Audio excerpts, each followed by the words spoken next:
Let's have a discussion right now, not necessarily a face-off. It's great to have here in the studio Dr. C. Rajamohan, Strategic Affairs Editor of the Indian Express, and Mr. Partha Sarathy, who's been former High Commissioner to Pakistan, and no doubt looking at all of this. Slightly undiplomatic language with a certain degree of bemusement.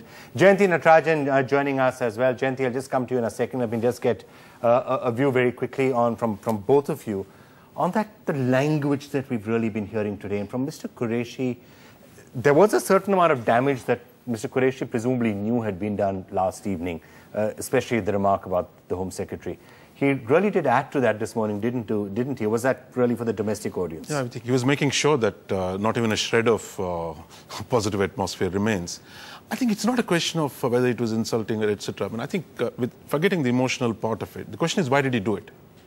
So clearly there was something that's happened, whether they tried to use Mr. Pillai's remarks to roll back the talks, or to walk away. I think what Sudhi was saying. From the understandings the Home Minister indicating they want to pull back a bit from it's not, Pakistanis are not unpolite. Mr. Rahman Malik didn't say a wrong thing when Mr. Chidambaram was there. I think so it's deliberate. I think that's what is more interesting. You agree with that? Deliberate?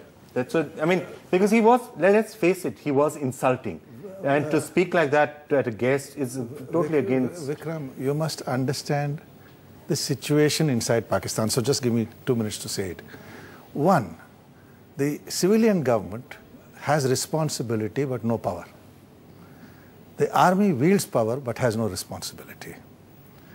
And particularly with the People's Party civilian government, don't forget, one of their prime ministers was executed and they believe the army was responsible for her death.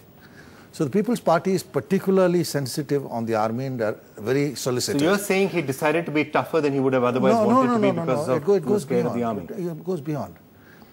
Headley was interrogated in the presence of the FBI with his lawyer present.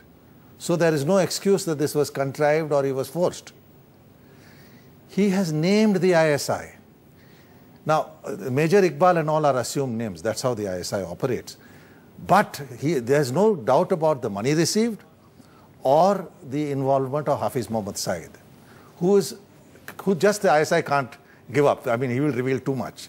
So the point is, it's quite obvious that as this pressure on 2611 is growing, the military wants other issues to be brought in. Otherwise, Rahman Malik was reasonable. I personally believe Zardari is a reasonable man. Shah Mohammad Qureshi is a bit of a flamboyant feudal, but nevertheless he has to follow the party line. But it is the military.